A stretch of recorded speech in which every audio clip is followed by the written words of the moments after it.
umuri dunya waddin wa ala alihi washabihi ajmain amma ba'du. Alhamdulillah hari ini kita ketemu lagi semuanya. Maaf banget ada keterlambatan dalam mulai pengajian ini karena ada suatu kerusuhan di sini. Dan alhamdulillah juga kita di sini lagi bareng-bareng juga, ada Dipa, Nayu, Ria, Sile, Ane, sama Titi, sama Indra. Cuman karena Indra banin, kita nggak izinin gabung di kita. Yang gabung hanya istrinya aja.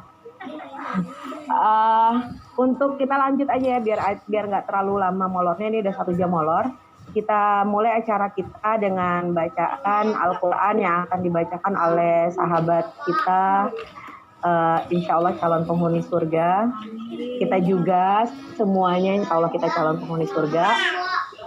Kita dengarkan ayat suci Al-Quran dari saudari kita Luciana Setiawan. Kepadanya kami persilakan.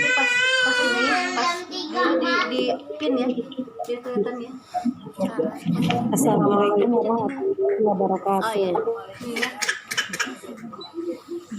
A'udzu billahi minasy syaithanir rajim. Bismillahirrahmanirrahim.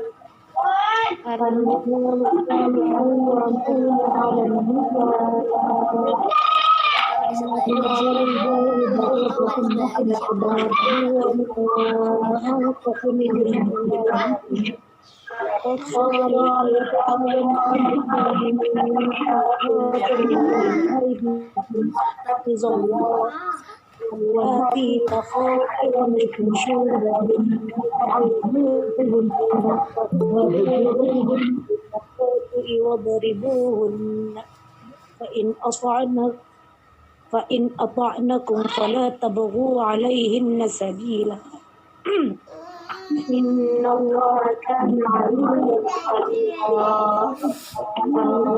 Laki-laki adalah suatu pelindung dari perempuan. Karena Allah berikan mereka laki-laki atas bagian yang lain perempuan. Dan karena mereka laki-laki dari hartanya. Perempuan dan perempuan soleh adalah empat kepada Allah dan menjaga diri sesuatu tidak ada. Karena Allah menjaga perempuan-perempuan yang kamu khawatirkan akan nusyuz, sehendaklah kamu beri nasihat kepada mereka. Tinggalkanlah mereka di tempat tidur pisah ranjang, dan kalau perlu pukullah mereka. Tetapi jika mereka mentaatimu, maka janganlah kamu mencari-cari alasan untuk menyusahkannya. Sungguh Allah Maha Tinggi dan Maha Besar. Shadaqallahul Azim. Assalamualaikum warahmatullahi wabarakatuh. Waalaikumsalam warahmatullahi wabarakatuh. Demikianlah pembacaan ayat suci Al-Quran yang dibacakan oleh sahabat kita tadi. Semoga dengan pembacaan ayat suci Al-Quran tadi acara kajian kita siang ini berjalan dengan lancar. Amin amin ya rabbal alamin. Kita lanjut ya. Alhamdulillah tema kita hari ini insya Allah bermanfaat banget, soalnya tema kita hari ini yaitu sehari di kediaman Rasulullah. Kita tahu sendiri kan, sekarang tuh lagi booming tuh lagunya Aisyah, ya kan? Aisyah itu yang semua orang nyanyiin. Gimana sih kepribadian beliau? Nanti akan dibahas lebih lanjut oleh narasumber kita yang saat ini sudah hadir belum ya? Ustazah Mira.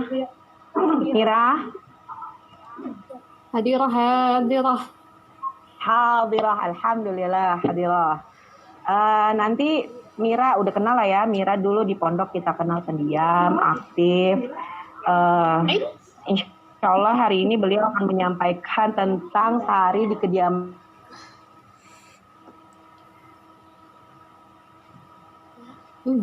Hilang suaranya.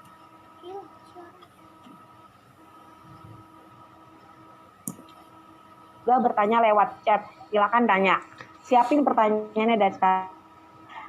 Biar nggak lama waktunya, dan kita persilahan untuk halo, dengeran nggak? Putus enggak kan ya? Nggak putus-putus kan ya? Kita langsung aja ya mempersingkat waktu. Mira, silakan disampaikan materinya, yang lainnya menyimak sambil menyiapkan pertanyaan. Pada Mira kita persilakan. Oke, terima kasih Bu Demar atas waktunya. Bu Demar bisa tolong sharein ini nggak? Kok aku nggak bisa-bisa dari tadi mau share ini materi? Oh, yang PDF itu ya? Nggak apa-apa deh yang PDF juga. Udah ya, bentar ya. Nggak tahu kenapa. Tadi sudah kirim. Bisa nggak di Mira? Bisa nggak? Nggak bisa ya? Kok nggak bisa? Kenapa ya? Atau akunnya gaptek biasa Zoom Meet, akunnya pakai Google Meet. Sama, aku juga gaptek. Dikirimkan cek paling yang munculin ya, Cek. Baik, saya buka dulu ya. Saya nggak bisa. Silakan dibuka.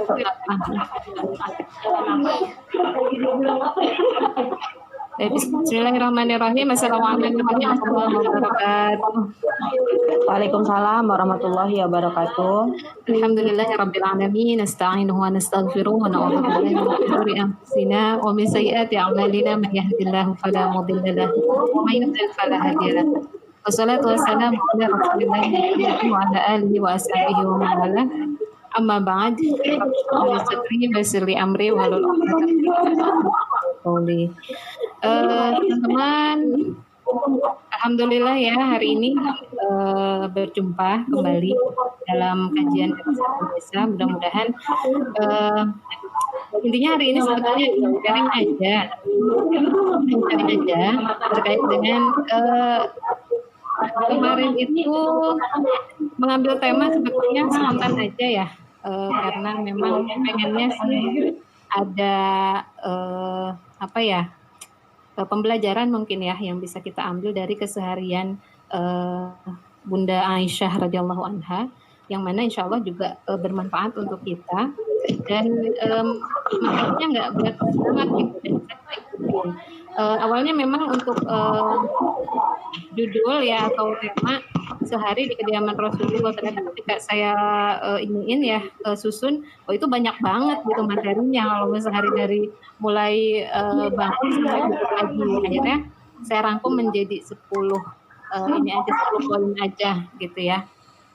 Nah, bisa nggak Bu Demar? Kok saya nggak bisa? Kenapa ini?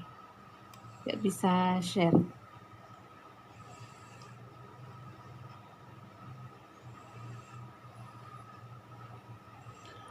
Dia. Oh, bisa.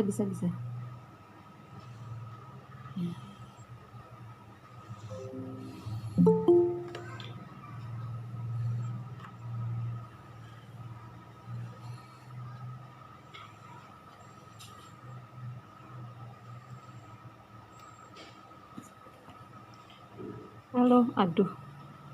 Kenapa lagi ya? Bentar.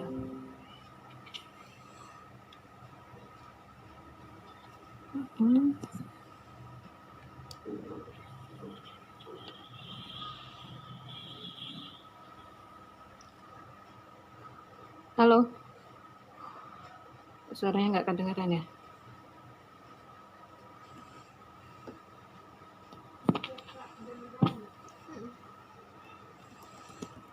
Cek.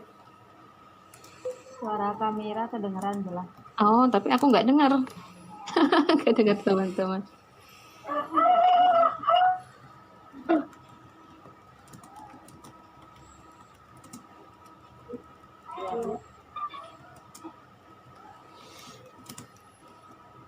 Jadi udah oke.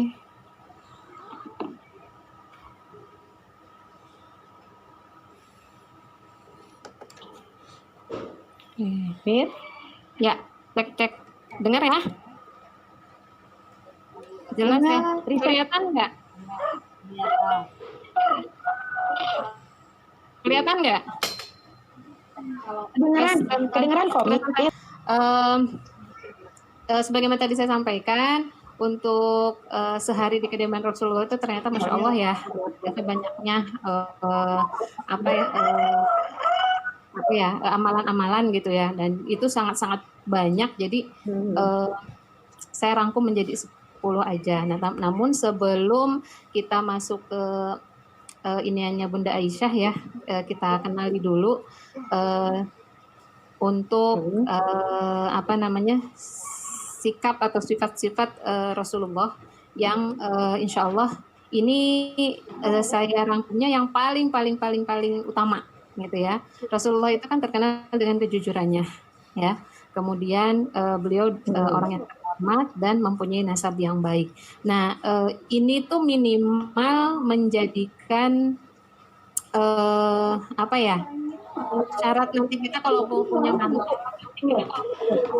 gitu deh ya, intinya gitu. Kalau mau punya mantu ini syarat yang wajib banget harus ada di calon mantu kita. Yang dimaksud dengan terhormat di sini bukan berarti jabatannya, tapi dalam artian bahwa akhlaknya itu juga terhormat gitu. Jadi jujur, terhormat dan punya nasab yang baik. Artinya tidak dari orang tuanya pun punya sifat yang baik kan, seperti itu. Nah, insya Allah keturunannya ke bawahnya juga baik. Kemudian jika kita mengenal Ummul Mukminin, teman-teman tahunya ada berapa ya Ummul Mukminin? Kan ada yang bilang 9. Izinnya Rasulullah, ada yang bilangnya bahwa ada 11, ada 13. Nah, ini ada beberapa Ummul Mukminin yang kita harus kenal sebetulnya ya. Dan tidak hanya Sayyidah Khadijah saja gitu. Ini ada, saya tampilkan ini ada 11 istri Rasulullah SAW, Ummul Mukminin radhiyallahu anhunna. Nah, ini semuanya punya keistimewaan ya. Untuk yang Khadijah binti Khuwailid ini keistimewaannya, Masya Allah, ini adalah orang yang atau istri yang sangat dicintai oleh Rasulullah gitu. Dan dijamin masuk surga di antara 4 wanita yang lainnya ya, 3 wanita yang lainnya.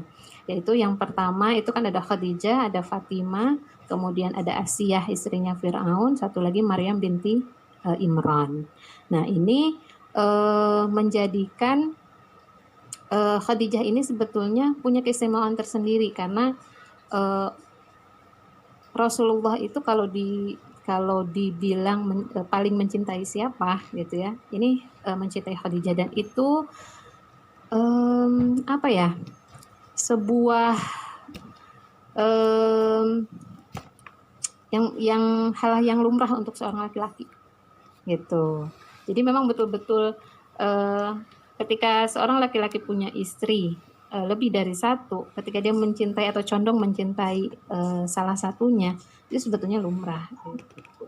Itu tidak bisa dipungkiri gitu ya. Jadi memang mau tidak mau ya, suka tidak suka, memang yang paling ada yang paling dicintai itu Allah, gitu. Kemudian ada ada Bunda Aisyah, ada Hafsah, ada Zainab, kemudian ada Hindun ya, ada Hindun binti Umayyah, kemudian ya ini sebetulnya dari 11 ini punya karakter masing-masing yang mungkin bisa mewakili dari karakter-karakter wanita di dunia ya. Ada yang cemburuan, ada yang laden banget gitu kan, ada yang cerdas gitu kan, memang kemudian ada yang cantik sekali sehingga Bunda Aisyah juga cemburu ya, sangat cemburu sehingga pernah sampai tegur dengan keras oleh Rasulullah karena kecemburuannya terhadap Sofia. Nah, ini nanti kita bahas beberapa keutamaan untuk yang Bunda Aisyah. Kenapa Aisyah gitu setelah ini, selanjutnya. Jadi secara nasab Bunda Aisyah ini kan mempunyai ayah Abu Bakar As-Siddiq yang mana merupakan sahabat karib, soulmate banget ya sama Rasulullah itu.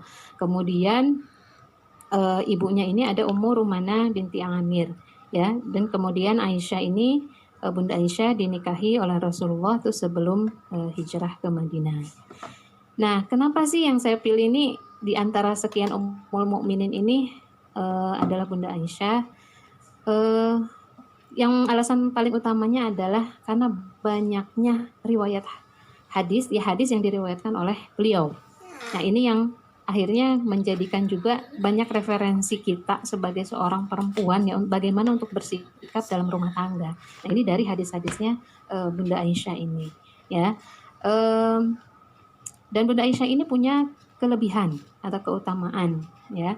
Keutamaan Bunda Aisyah ini dari seluruh perempuan yang seperti dari seluruh perempuan itu menurut hadis ya Rasulullah itu adalah seperti keutamaan as-sarid.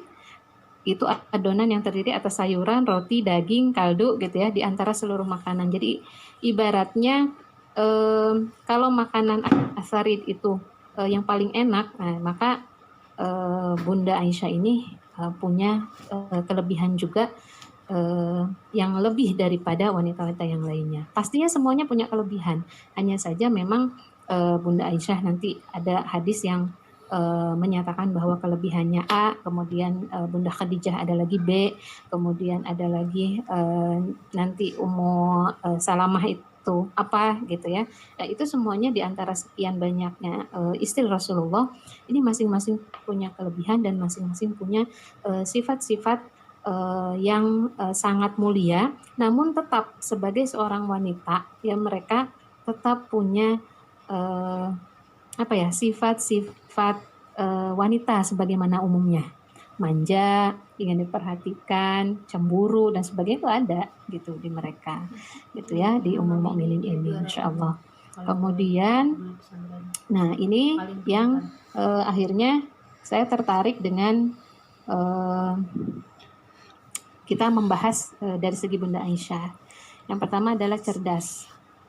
Beliau ini meriwayatkan ribuan hadis ya, kemudian cantik dan di sini kenapa saya ambil juga banyak bersedekahnya. Ternyata keutamaannya juga sangat bagus untuk kita sedekah itu.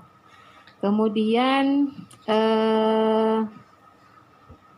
biar enaknya banyak tanya jawab, kalau untuk ini satu arah udah enak banget. Kita biar banyak tanya jawab ya. Kemudian Aisyah radhiyallahu anha juga meriwayatkan hadis itu sebanyak 2.210 hadis dan tergabung dalam Musnad Aisyah. Nah, kemudian cantiknya itu cantik seperti apa sih gitu ya. Nah, cantiknya ini sampai banyak laki-laki setelah wafatnya Rasulullah itu ingin menikahinya, namun ternyata Allah turunkan ayat bahwa istrinya Rasulullah ini tidak boleh dinikahi oleh siapapun. Jadi janda-jandanya Rasulullah ini tidak boleh dinikahi oleh siapapun. Kenapa? Karena ada hadis yang mengatakan bahwa kita itu akan berkumpul kembali di surganya Allah itu dengan suami kita yang paling soleh yang terakhir. Itu. Jadi kalau nanti nikah lagi sama yang lain belum tentu berkumpul lagi gitu ya, dan belum tentu juga lebih soleh dari Rasulullah. Nah, makanya istri Rasulullah ini tidak ada yang menikah lagi. Kemudian banyak bersedekah. Ini salah satu sifatnya Bunda Aisyah sebagai perempuan, karena ternyata perempuan itu atau wanita itu banyak yang masuk ke neraka. Dan salah satu cara atau salah satu anjuran dari Rasulullah adalah maka perbanyaklah sedekah, gitu. Perbanyaklah sedekah untuk menutupi dosa-dosa kita, ya perempuan. Kenapa banyak yang di neraka? Karena kadang lisannya tidak sadar untuk menggibah seseorang, karena kadang juga ya memang betul-betul nggak sadar ya, kita melihat itu orang pendek banget sih, itu orang begini banget sih, itu orang begini. Ternyata itu adalah salah satu alasan Rasulullah mengingatkan para wanita untuk selalu bersedekah, karena memang dengan itulah dosa-dosa yang tidak disadari oleh wanita gitu. Kita selalu melakukan dosa-dosa yang tidak kita sadari. Kemudian, nah kalau Aisyah ini biasanya mengumpulkan hartanya dulu baru disedekahkan. Tapi kalau misalkan Asma saudarinya itu, jadi dapat uang atau dapat harta itu langsung disedekahkan. Kalau Aisyah dikumpulkan dulu, gitu. Nah terserah yang mana nih teman-teman, mau yang dikumpulkan dulu, mau yang langsung di-share gitu ya, dibagikan gitu. Nah, ini juga mungkin materinya juga nyambung nih sama keadaan kita nih saat ini ya, kita sedang mengumpulkan donasi untuk teman kita dan mudah-mudahan juga bermanfaat. Nah, selanjutnya eh, terkait dengan satu ya, kesederhanaan. Nah, ini kita belajar dari Bunda Aisyah itu sifat sederhana. Sifat sederhana, tapi kenapa hadisnya ini mungkin gitu ya. Saya pernah menjulurkan kaki pada arah kiblat Rasulullah saat beliau sholat malam. Apabila beliau bersujud, maka beliau mencolek kakiku. Maka aku mengangkatnya, dan apabila beliau berdiri, maka aku julurkan lagi kakiku. Nah, jadi Bunda Aisyah ini dengan Rasulullah itu kan punya satu kamar ya, satu ruangan. Jadi rumahnya Sayyidah Aisyah itu hanya satu ruangan kamar saja. Itu. Dan itu sangat sempit sehingga ketika Sayyidah Aisyah ini tidur dan Rasulullah ingin bangun malam, itu kakinya Aisyah itu terjulur di hadapan tempat sujudnya Rasulullah gitu. Jadi ketika Rasulullah sujud, itu Rasulullah nyolek kakinya Aisyah dulu sehingga Aisyah kakinya dilipat gitu. Kemudian setelah beliau berdiri kembali, itu kakinya dijulurkan lagi. Nah, itu saking sempitnya ruangan tempat Sayyidah Aisyah tinggal, dan inilah bukti kesederhanaannya Rasulullah bersama istri-istrinya. Kemudian pembelajaran yang kedua dari Sayyidah Aisyah adalah senang bersedekah yang tadi saya sampaikan ya. Kemudian maaf ini untuk sedang hadisnya yang senang bersedekah ya. Kemudian juga menundukkan pandangan, menjaga kemaluan. Nah, di sini kalau kita membahas terkait dengan menutup aurat ya teman-teman ya, kadang kan kita sekarang ini suka banyak yang saling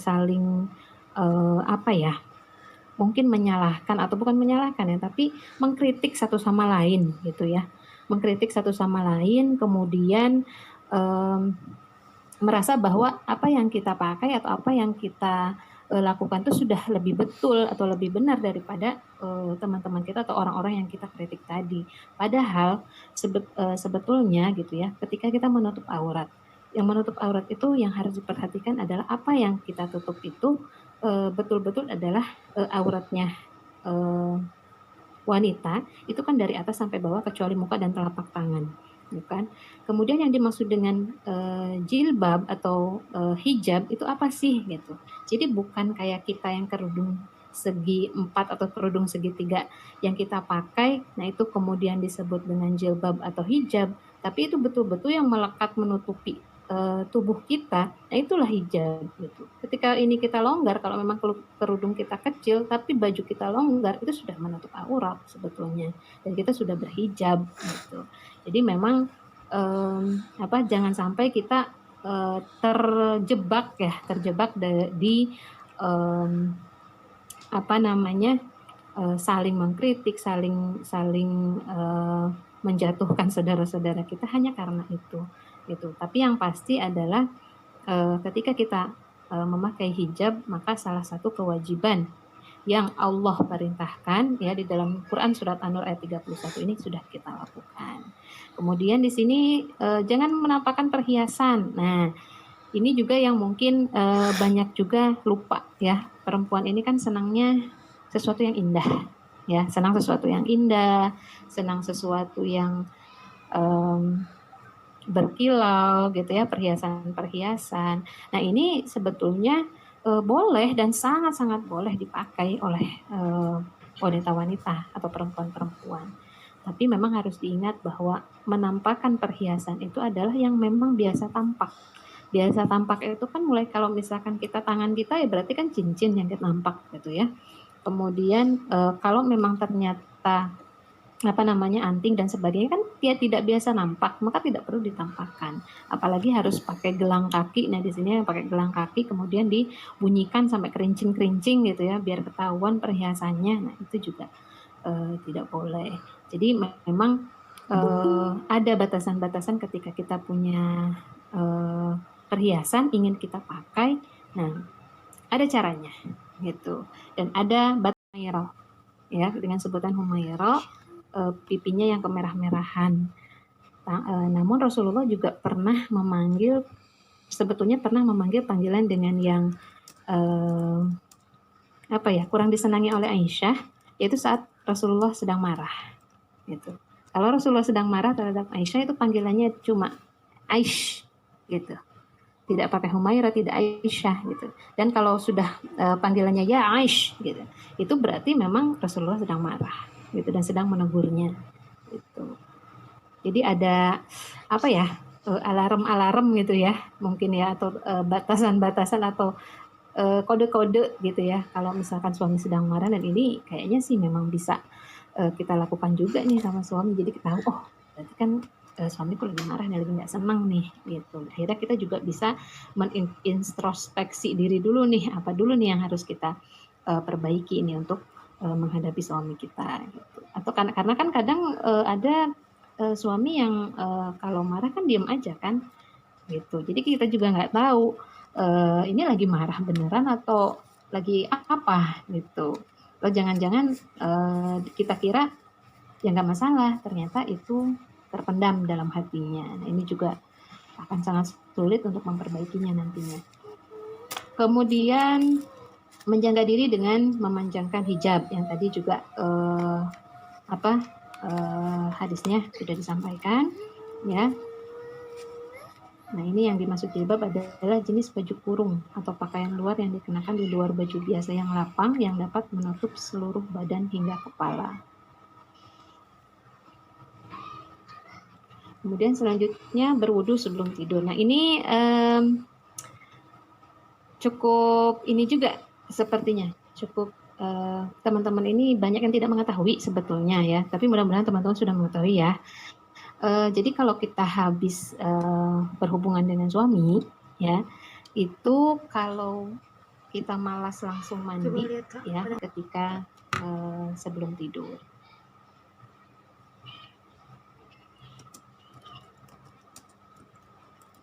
Nah, ini ya teman-teman ya. Kemudian romantis. Nah, jadi Rasulullah itu orang yang romantis, dan Bunda Aisyah juga orang yang sangat romantis. Jadi kalau ingat ini ya Bu Demar ya, ingat lagunya Aisyah ya. Nah, kan minum di bekas bibirmu katanya gitu kan. Itu memang hadisnya betul ada gitu. Karena memang tapi itu aja itu cangkir apa ya? Cawan yang ada ininya, pegangannya. Jadi ada pegangannya, Bunda Aisyah itu minum, ya, Bunda Aisyah itu minum, gitu. Dan Rasulullah minum memang betul-betul di bekas minumnya Aisyah, gitu. Itu romantisnya. Terus satu lagi romantisnya apa? Ini nih, gitu. Nah, ini pernah nggak sama suami kayak gini nih, gitu ya? Ini sebetulnya Omongan orang tua. Membangun keromantisan dan membangun Sana. cinta, karena cinta itu kan pasti ada, sama kayak iman ya, Yazid wa yanqus, perlu dipupuk. Nah, ini Bunda Aisyah pernah mandi bersama. Mana nih? Boleh coba ya. Kemudian ini mendahulukan bagian yang kanan. Jadi ini juga yang ingin saya sampaikan ke teman-teman untuk sharing aja, bahwa beberapa hadis yang saya baca itu ternyata kalau kita makan atau minum, Coba kita ngambil memakai sandal gitu ya, menyisir, bersuci, semua aktivitasnya Rasulullah itu didahulukan dengan bagian kanan, terkecuali masuk ke toilet ya. Itu sesuai dengan adabnya, harus yang kiri dulu, kaki kiri dulu. Baik, selanjutnya Ini mengajarkan kelembutan sebagaimana kelembutan Rasulullah terhadap keluarganya. Jadi Rasulullah itu tidak pernah memukul wanita, tidak pernah memukul pembantunya, tidak pernah memukul sesuatu dengan tangannya, kecuali saat beliau berjihad di jalan Allah. Ini ada kisah lucu juga nih terkait dengan iniannya apa namanya, pukul memukul ini ya, gitu. Jadi seorang perempuan itu boleh dipukul oleh suaminya ketika sudah keluar dari syariat Islam ya, artinya itu sudah tidak mau manut, sudah benar-benar sulit diberitahu ya. Tapi tetap pukulan ini tetap ada aturannya. Tidak boleh memukul di tempat yang membuat luka. Jadi menampar itu nggak boleh. Jadi cukup di badannya yang tidak membuat luka atau sakit. 26 menit. Tuh. Maaf ya, biasanya sih yang dibolehkan di pantatnya gitu. Di bagian-bagian yang maaf ya, lemaknya banyak. jadi nggak apa, memang bukan pukulan yang untuk menyakiti, memang pukulan untuk memberikan pendidikan, memberikan pembelajaran. Dan itu boleh. Jadi jangan ketika si suami ini nanti mukul teman-teman gitu ya, suaminya teman-teman ini mukul teman-teman, dimasukin ke pasal KDRT gitu kan, ada batasan-batasannya. Ya. Nah ini mungkin yang terakhir terkait dengan menjaga lisan. Ini kisahnya ya teman-teman, ini kisahnya adalah ketika Aisyah ini cemburu kepada Sofiyah. Teman-teman tahu Sofiyah itu siapa? Sofiyah itu Ummul Mukminin yang paling cantik. Sofiyah ini orang Yahudi. Dulunya tawanan ya, yang kemudian dinikahi oleh Rasulullah dan kemerdekaannya itu merupakan maharnya. Namun ini cantik banget. Cantiknya kebangetan gitu ya. Sampai Sayyidah Aisyah ini cemburu sampai suatu hari saat Rasulullah berada di kediaman Sayyidah Aisyah, itu kan berarti jatah gilirnya ada di Sayyidah Aisyah ya. Nah tiba-tiba ada pembantunya Sofiyah ini mengantarkan sepiring makanan. Nah disinilah Sayyidah Aisyah ini cemburu gitu. Cemburu dan akhirnya menumpahkan makanan itu dan piringnya pecah. Gitu. Tapi Rasulullah tidak marah. Karena Rasulullah paham bahwa istrinya sedang cemburu. Gitu. Tapi haknya Sofiyah gitu, karena piringnya pecah, maka Rasulullah cuma bilang ambilkan yang baru dan ganti piringnya Sofiyah. Gitu. Jadi tetap ada batasannya ternyata, di mana ketika Rasulullah tidak marah karena paham dengan sifat perempuan yang cemburu, tapi ketika merusak sesuatu ya atau menghilangkan sesuatu tetap harus menggantinya. Gitu. Jadi memang ada batasan-batasan yang perlu diinikan ya, perlu kita tahu gitu ya. Sebetulnya mana sih yang harus kita lakukan, mana sih yang bisa kita lakukan ataupun tidak gitu.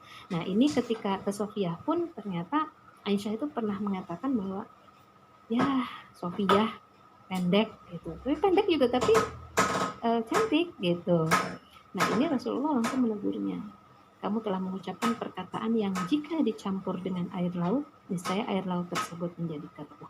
Satu perkataan cuma ngomong, ih kamu pendek, dia pendek, gitu aja Rasulullah langsung menegur istrinya bahwa ternyata perkataan itu kalau dicampur di air laut, misalnya air laut tersebut menjadi keruh. Nah teman-teman, sebetulnya ini yang saya rangkum dari beberapa hadisnya yang diriwayatkan oleh Sayyidah Aisyah, dan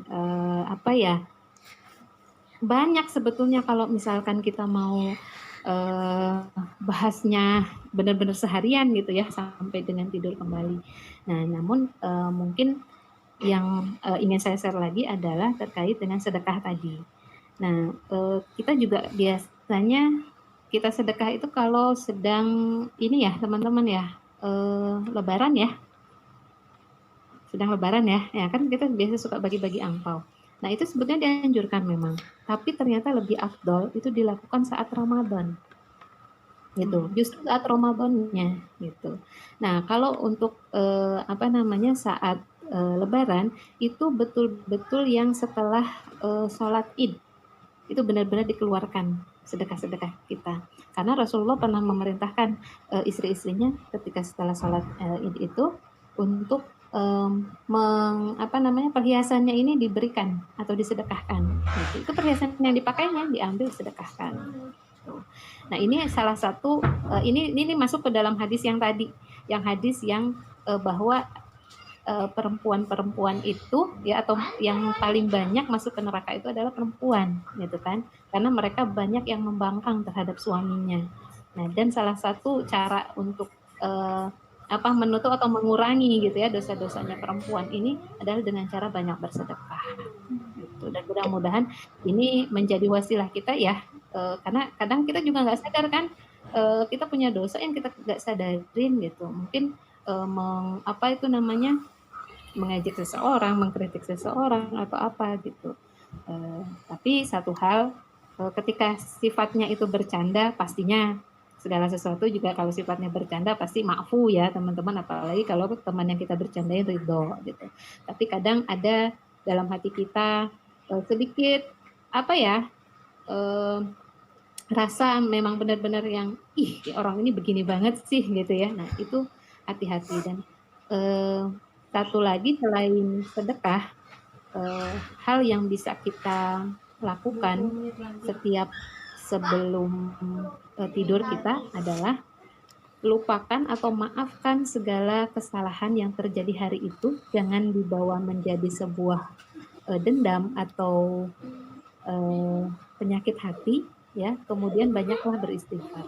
Nah itu ada hadis Rasulullah yang sedikit maknanya seperti ini, bahwa Rasulullah pernah mengatakan bahwa seseorang ini nih, si Fulan ini akan berada di surganya Allah gitu. Nah kemudian seorang sahabat penasaran, kenapa sih Rasulullah mengatakan bahwa sahabat ini, bahwa si Fulan ini ternyata akan berada di surganya Allah. Apakah sholat malamnya, ataukah puasanya, ataukah banyak sedekahnya? Ya, itu dia sampai nginep di rumahnya selama 3 malam gitu. Tapi dilihat nggak ada amalan-amalan yang menurut sahabat ini layak ya bahwa si Fulan ini masuk ke surganya Allah gitu. Karena dia tidur seperti biasa. Dia juga nggak sholat, nggak bangun malam, gitu kan? Nggak bangun malam, terus kemudian dia makan seperti biasa, kemudian bersedekah juga biasa-biasa aja, nggak yang tiap hari dilakukan atau tidak. Ternyata ketika ditanyakan kepada si Fulan ini menjawab bahwa saya tidak pernah melakukan amalan-amalan khusus, hanya saja kalau saya mau tidur, semua apapun yang terjadi pada hari itu saya sudah maafkan. Itu satu. Yang kedua, dan saya selalu beristighfar setiap hari, itu lebih dari yang dianjurkan Rasulullah itu kan 100 kali ya istighfar ya teman-teman ya. Dan istighfar itu tidak harus yang astagfirullahaladzim, astagfirullah itu zikir setelah sholat, itu hanya astagfirullah aja sudah cukup gitu. Dan itu yang membuat ternyata si Fulan tersebut masuk ke dalam surganya Allah, Masya Allah ya. Baik teman-teman, itu aja mungkin yang bisa saya sharingkan untuk teman-teman pada siang hari ini. Mudah-mudahan bisa menjadikan kita menjadi pribadi yang lebih baik, istri-istri yang salehah yang didambakan oleh suami-suami kita ya. Dan mohon maaf apabila ada sesuatu hal yang kurang berkenan, kemudian juga mungkin penjelasannya juga terlalu cepat misalkan ya. Nah, kita sharing-sharing aja lah teman-teman. Mudah-mudahan juga apa yang kita lakukan saat ini menjadi amal kebaikan kita di hadapan Allah Subhanahu wa taala. Terima kasih Bu Demat, saya kembalikan ke host Anda. Oke. Ya, makasih Bu Mira paparannya. Alhamdulillah kita tadi mendengarkan luar biasa ya. Sayyidah Aisyah itu, maaf ya teman-teman, di sini tuh benar-benar outdoor, jadi ada suara ayam, suara bebek, suara piring, suara apapun lengkap di sini. Maaf banget kalau jadi berisik ya. Ini sudah ada beberapa pertanyaan, Kedengeran kan ya suara gue ya? Kedengeran. Ada beberapa pertanyaan di chat. Mira, tolong ya nanti tolong dijelaskan sedikit. Ada tadi dari pertanyaan dari Luciano.